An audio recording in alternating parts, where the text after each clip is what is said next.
ভবিষ্যতে ইতিহাসের কাঠগড়ায় দাঁড়াবে বিএনপি। অনেকে হয়তো এই কথার সাথে একমত হবেন না, কিন্তু বাস্তবতা এমনই। বাংলাদেশের বিরুদ্ধে সবচাইতে বেশি যত বেশি অপকর্ম করেছে, তার সবগুলোর সাথেই সরাসরি আওয়ামী লীগ জড়িত। মুক্তিযুদ্ধের শেখ মুজিবের অবদান নিয়ে রয়েছে বিস্তর অভিযোগ। এরপর ৭২ থেকে ৭৫ সীমাহীন দুর্নীতি, লুটপাট এবং বাংলাদেশ বিরোধী কর্মকাণ্ডে যা ইতিহাসে আওয়ামী লীগকে জঘন্য দল হিসাবে পরিচয় করিয়ে দেয়। শেখ মুজিবের স্বৈরাচারী কর্মকাণ্ডের পর তার মেয়ে শেখ হাসিনা জঘন্য দেশদ্রোহীমূলক কর্মকাণ্ড, গণহত্যা থেকে শুরু করে এমন কোনো অপকর্ম নাই যা শেখ হাসিনা নিজে করেনি।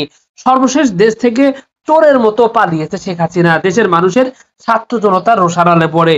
শেখ হাসিনা বাংলাদেশে এমন কিছু কর্মকাণ্ড করেছে যা বাংলাদেশের সার্বভৌমত্বকেই বিক্রি করে দিয়েছিল।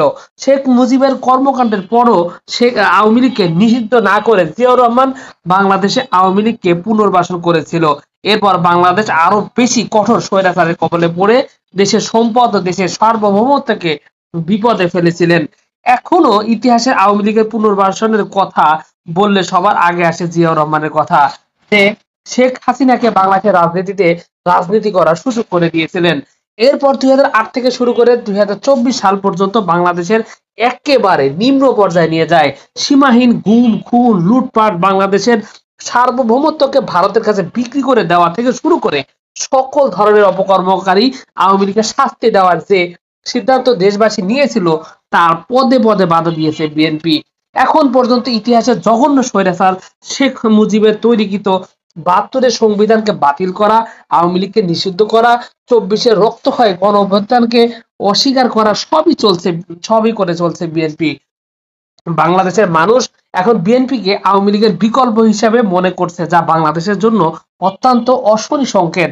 বিএনপির লাগাতার এহেন কর্মকাণ্ড দেশবাসীকে ক্ষুব্ধ করে তুলছে। ক্রমশই বর্তমান পরিস্থিতিতে এইসব ইস্যুতে বিরোধিতা করায় দেশবাসী অনেকটাই বিএনপি থেকে মুখ ঘুরিয়ে নেওয়া শুরু করেছে। বিএনপির শীর্ষ নেতা ভারপ্রাপ্ত চেয়ারম্যান তারেক রহমান বারবার এই বিষয়ে সতর্ক করে যাচ্ছেন, কিন্তু কাজের কাজ কিছুই হচ্ছে না। তারেক রহমান দীর্ঘদিন দেশের বাইরে অবস্থান করায় দেশবাসীর কাছে এই বিষয়টা আরো বেশি সমস্যা করে তুলছে। সবকিছু মিলিয়ে আওয়ামী লীগের নিষিদ্ধ করা, ৭২-এর সংবিধানের বাতিল করা এবং ৭২-এর মতো স্বৈরাচারী সংবিধানকে বাতিল করা, রাষ্ট্রপতিকে অপসারণ করে নতুন সংবিধান লেখা, ২৪-এর গণ অভ্যুত্থানকে ছোট করে দেখা ইতিহাসে সরাসরি বিএনপিকে কাঠগড়ায় দাঁড় করাবে বলেই মনে করেছেন অনেক বিশ্লেষকরা।